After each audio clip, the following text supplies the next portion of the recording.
대지사용권은 이제 성립 시점.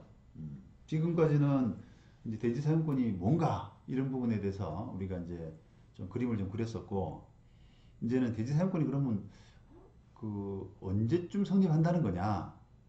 그런 이제 약간 시점과 관련된 부분인데, 건물을 뭐 짓고 있다 이렇게 그냥 생각해 보시면 제일 좋을 것 같아요. 건물을 짓고 있다, 짓는 과정이다. 어, 대법원 1999년 요 판결은 지금 기존 건물이 있어요. 기존 건물이 있는데 건물을 한 개층을 만약에 증축을 했다 칩시다. 한 개층을 증축을 했어요. 그 증축을 했는데 그 기존 건물에 그 이 저당이 설정되어 있는 그런 부분이 증축된 건물에도 이게 저당권의 효력이 미치느냐라고 하는 그 부분이 논란이 된 그런 사건입니다. 그래서 그렇다 그러면 이게 언제 구분 건물이 되느냐 라고 하는 부분을 설치를 해야 되잖아요. 만약에 그게 증축된 부분이 기존의 건물과 다른 구분 건물이라고 한다면은 기존의 건물에 설정되어 있던 근저당권의 효력은 증축된 건물에 안 미치겠죠. 근저당권 효력이 안 미치겠죠. 그런데 그게 아니라 별도 구분 건물이 아니라고 하면은 저당권 효력이 미칠 수가 있지 않습니까?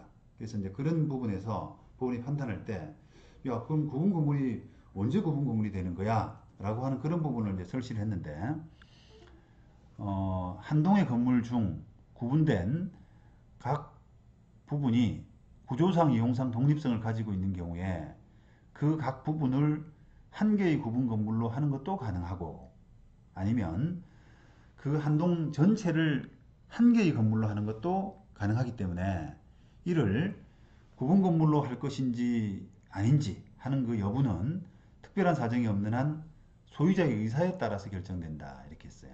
소유자의 의사에 따라서. 자, 그렇다면 자, 구분 건물이라는 게 기본적으로 구조상, 이용상, 독립성 이걸 갖춰야 되죠.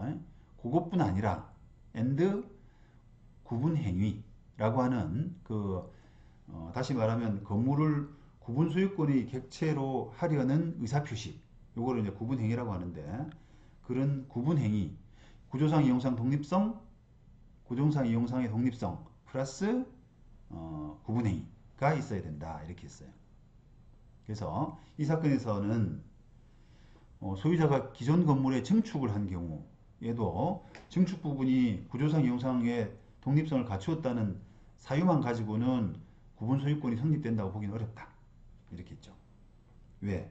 구분 행위가 더 있어야 되니까. 근데 이 사건을 보면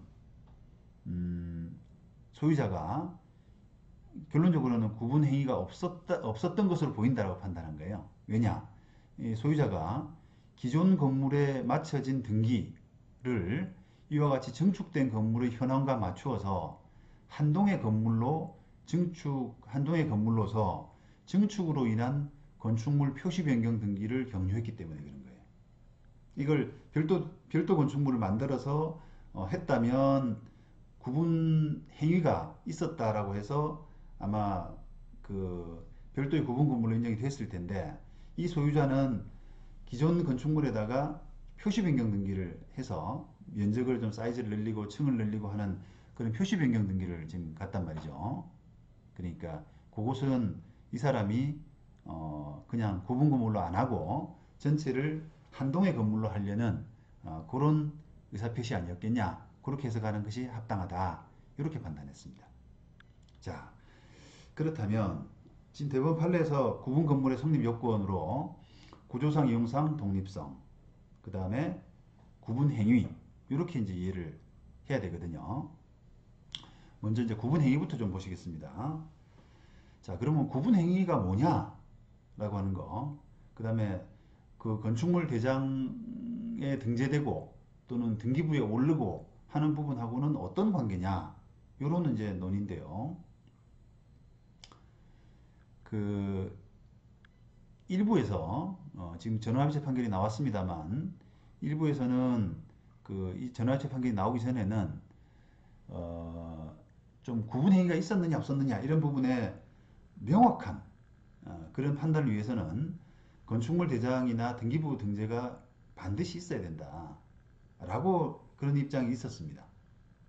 근데 이 이제 견해는 이렇게 되면은 그 전유 부분과 대지 사용권이 분리되는 이런 20조의 어떤 필요 이런 부분을 좀 맞추지 못하게 되는 그런 좀 한계가 있을 수가 있거든요. 왜냐하면은 다 짓고 나서도 건축물 대장에 못 오르고 또 등기부에 올리지 않고 이런 건물들이 현실적으로 많기 때문에 자 그런 건물들은 그러면 다 짓고 나서도 땅은 따로 놀아도 되는 거냐? 그죠? 그러면 집합건물법 20조에서 어, 취지 이런 부분들이 형해화되잖아요. 그러니까 그런 부분들을 좀 살린다 그러면 굳이 건축물 대장이나 등기부 등재 없이도 그냥 구분 행위 부분을 조금 더 포괄적으로 인정하는 것이 맞지 않겠느냐라고 하는 그런 이제 반대의 견해가 생길 수밖에 없는 거예요. 그래서 다수설은 그 구분 행위란 것이 이제 외부적으로 이거는 구분 소유권의 객체로 하려는 의사 표시 이런 부분을 외부적으로 표현해야 되는데 그 대표적인 방식이 그냥 건축물 대장 등재다. 꼭 그거여야만 구분 행위가 되는 것이 아니라 그게 대표적인 행위 중에 하나다. 이런 정도로 이제 이해를 하고 있었습니다. 그래서 자 그렇다 그러면 공부에 이렇게 등재하지 않고 구분 행위를 볼 수 있는 게 뭐냐라고 할 때 분양하는 거, 건물 분양을 하잖아요. 그러면 나눠서 판다는 뜻이거든요. 그럼 그게 바로 이 건물은 하나의 건물이 아니라 따로따로 나눠서 구분 건물로 하겠다라고 하는 대외적인 의사 표시가 되는 거죠. 그래서 건물 분양 광고 내지 분양 계약 이런 것들 또 재건축 재개발 사업할 때 주택 사업 승인 신청, 분양 승인 신청, 관리 처분 계획인가 신청 이런 것들을 보면은 다 이제 호실별로 나눠서 하는 거예요. 그런 것들을 통해서 구분 소유의 객체로 하려는 의사 표시, 즉 구분 행위가 존재하는 것으로 이해할 수 있게 되는 겁니다. 그런 논란 끝에 2013년 이 대법원 전원합의체 판결로서 그게 이제 일단락이 됐죠. 이 사건은 전유 부분을 취득한 원고가 토지 소유자에 대해서 이전 등기를 해줘 라고 이렇게 청구한 사건인데 대법원이 볼 때 2003년 8월경에 구분소유권이 성립했다. 근데 그 뒤에 한 달 뒤에 토지에 대해서 별도 처분이 일어났기 때문에 그건 무효다 이렇게 봤는데 거기 해필 한 달 뒤에 일어난 처분행위란 것이 신탁행위라는 거예요. 신탁회사에 넘긴 겁니다. 그래서 그것도 역시 마찬가지로 무효다 이렇게 판단을 한 거죠. 그러면 2003년 8월에 구분소유권이 성립했다라고 판단할 때 지금 뭐가 논쟁이 되겠습니까? 이 사건 쟁점과 관련해서는 그때 건축물 대장에 올랐거나 뭐 등기부가 만들어졌거나 그런 상황은 아니었다라고 짐작이 되겠죠, 그죠?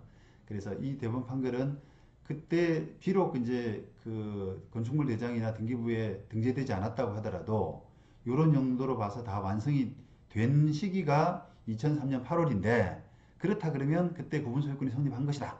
이렇게 이제 판단을 한 거죠.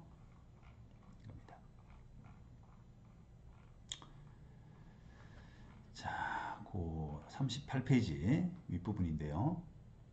자, 원심이 이제 뭐라고 판단했냐? 이 사건 아파트는 2003년 8월 말까지 지상 12층까지 요거는 이제 아마도 건축 허가 내지 사업 승인이 아마 12층까지 났을 거예요. 그러니까 12층까지 다 만들어졌다는 거죠. 12층까지 각 층의 기둥, 주벽, 그 다음에 천장, 슬라브 공사가 이루어져서 이때까지는 한 동의 건물 내부 각 전유 부분이 구조상 이용상의 독립성을 갖추었고 라고 이렇게 되는 거죠. 그 다음에 2002년도에는 분양계약 이런 것들을 했기 때문에 요건 구분 행위다. 그러니까 구조상 이용상 독립성은 2003년 8월 말에 갖추었고 그 다음에 2002년도에 이미 구분 행위가 있었기 때문에 이 당시에 2003년 8월 당시에 그 대지 사용권이 성립한다. 구분 건물이 만들어져 있기 때문에 대지 사용권이 성립한다. 그런데 한 달 뒤에 9월 달에 그거 넘어서 토지에 대한 신탁 등기가 됐기 때문에 이것은 무효다라고 이렇게 판단했어요. 근데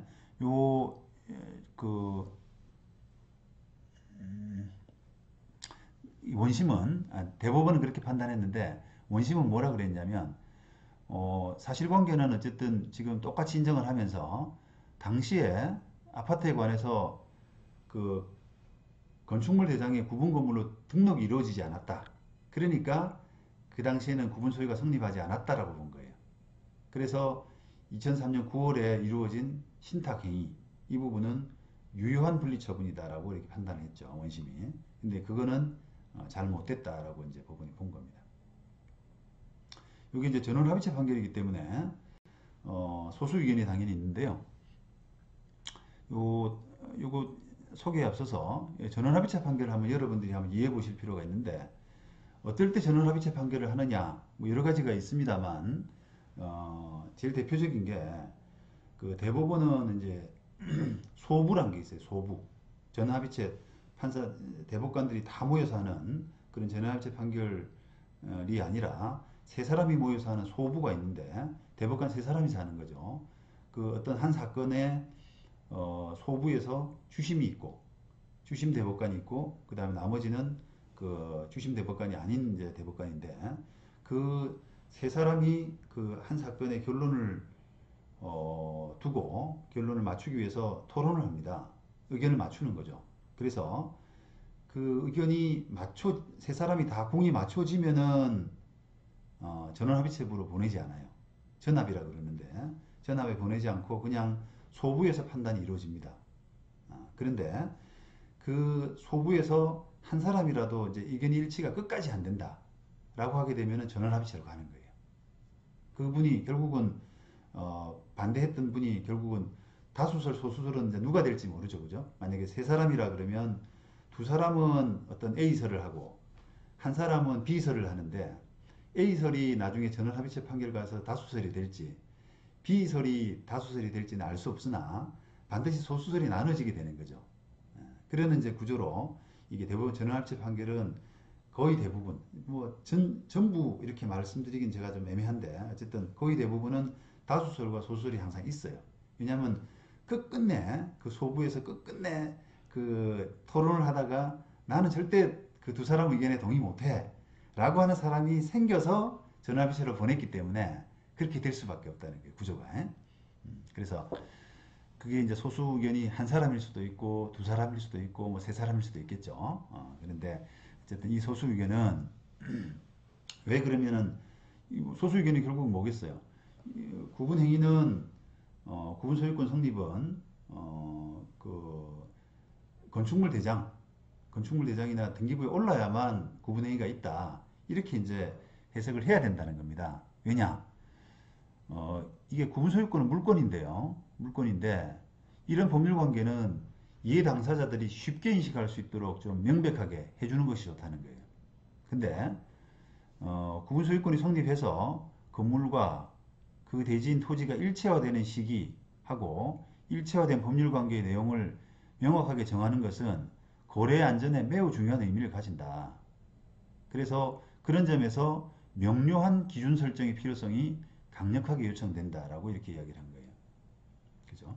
집합건물법 20조의 취지, 분리처분 금지가 다소 약간 그 퇴색이 되더라도 그보다 중요한 물건의 안정성, 물건 거래의 명백성, 명료성 이런 부분이 더 중요한 거 아니냐 이렇게 이제 이야기를 한 겁니다.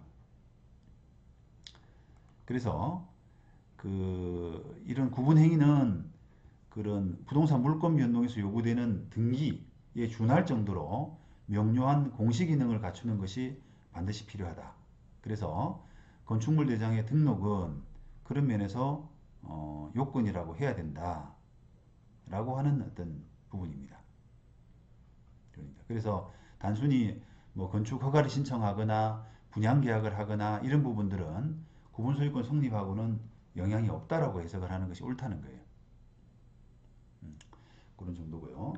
그래서 이제 이게 뭐 당연히 이제 일리 있는 지적이죠. 소수설로 실실 일리 있는 지적이고 어찌 보면 이제 그 경매를 그 할 때 이런 부분들 때문에 사실은 그 헷갈리는 게 대법원 다수설은 어쨌든 굳이 그 건물이 건축물 대장이나 그 어떤 등기부에 오르지 않더라도 구분 소유권이 성립하는 경우가 있기 때문에 대부분 다수설에 따르면 만약에 땅만 경매로 나왔다 또는 건물만 경매로 나왔다 이렇게 할 때 그 과연 구분 소유권이 성립하느냐 구분 건물이 성립하느냐 그럼 언제 성립하느냐 이런 시기를 좀 많이 따져봐야 돼요. 건물이 그럼 언제쯤 완성됐지?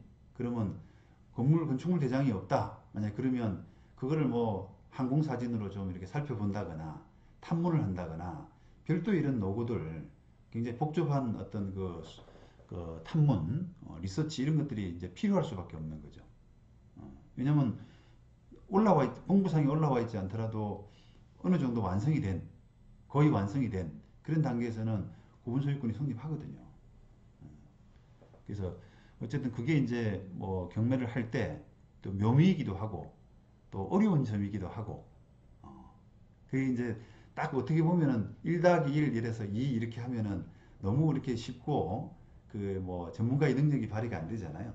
그런데 이제 그런 부분들이 그렇게 딱 이렇게 뭔가 뭐 보면은 답이 나온다라고 하는 그런 부분이 없기 때문에 여러 가지를 종합해서 하는 그런 뭐 구조 때문에라도 이게 이제 경매 컨설팅 이런 부분들이 좀 이게 자리를 잡을 수가 있는 겁니다. 자, 그래서 그 뒤에도 이제 이 대법원 판결의 태도는 그대로 이제 지속되고 있습니다. 2016년 대법원 판결인데요. 대지 지분을 취득한 원고가 구분 건물 소유자인 피고 상대로 지료를 청구한 사건인데요. 이 사건은 기존에 이제 다가구 주택으로 만들어져 있던 건물이에요. 그런데 다세대 주택으로 전환 등록을 했습니다. 전환 등록을. 자, 그러면 그때 대지 사용권이 성립했다. 그때 늦어도. 자, 다가구 주택으로서 이제 다가구 주택은 대부분 다 따로따로 살지 않습니까, 사람이? 그래서 그런 걸로서 구조상, 이용상 독립성은 이미 확보된 것이고, 물론 뭐 그게 확보됐다고 단정을 할 수는 없습니다만, 확보됐다고 볼 수 있는 것이고, 그 다음에 구분 행위만 있으면 되는데, 다가구 주택을 다세대 주택으로 전환 등록하는 것은 그 명백한 구분 행위이기 때문에 늦어도 그때는 대지 사용권이 성립했다. 그런데 그 뒤에 원고가 대지 지분을 취득했기 때문에 무효다. 이렇게 판단한 거예요. 무효다. 그죠? 자, 만약에 우리가 왜 이제 이 사건이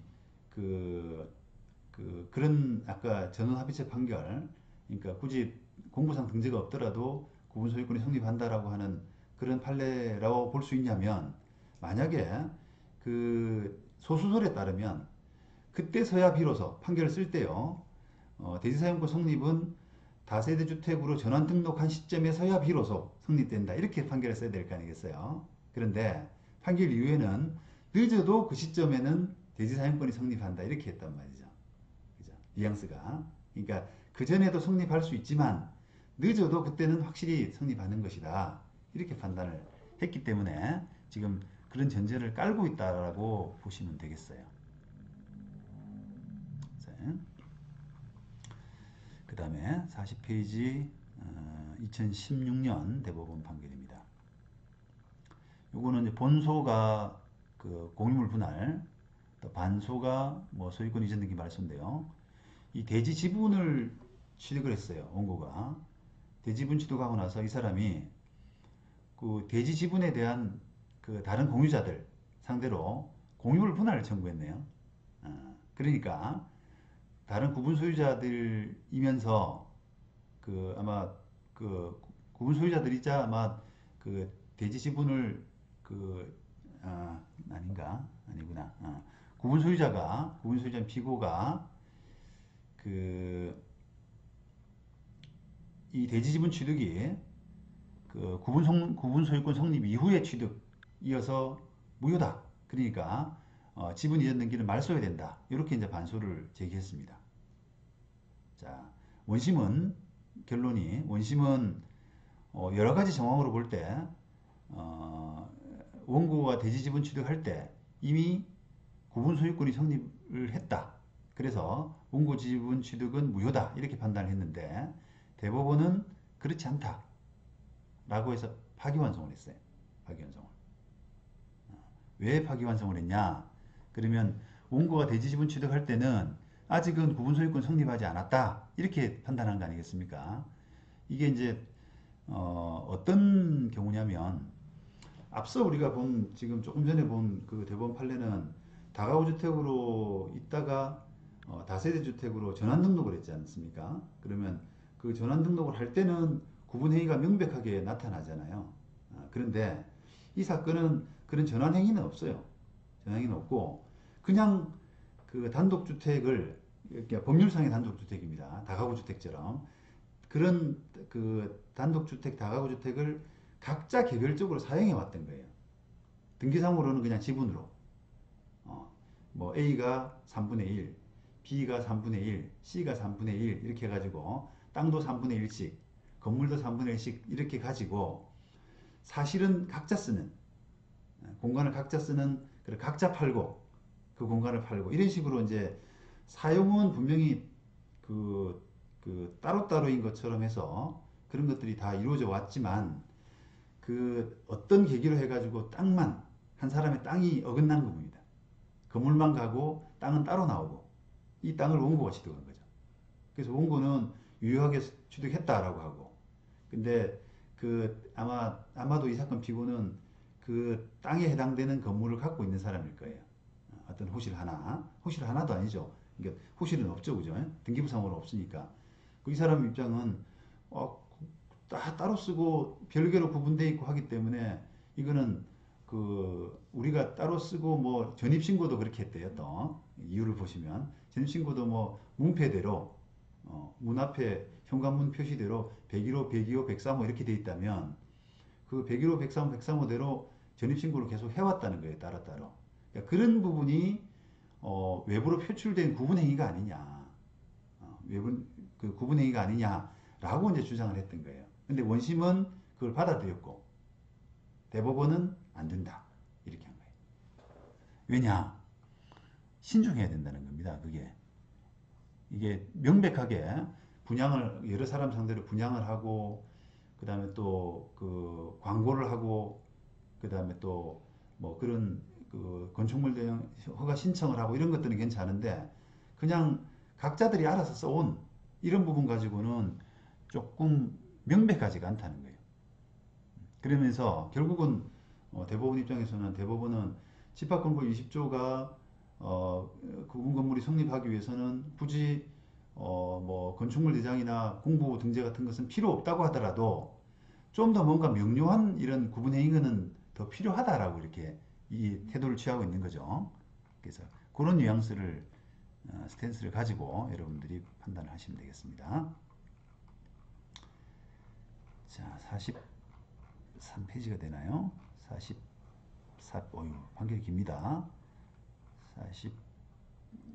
44페이지까지 넘어가네요. 44페이지. 자,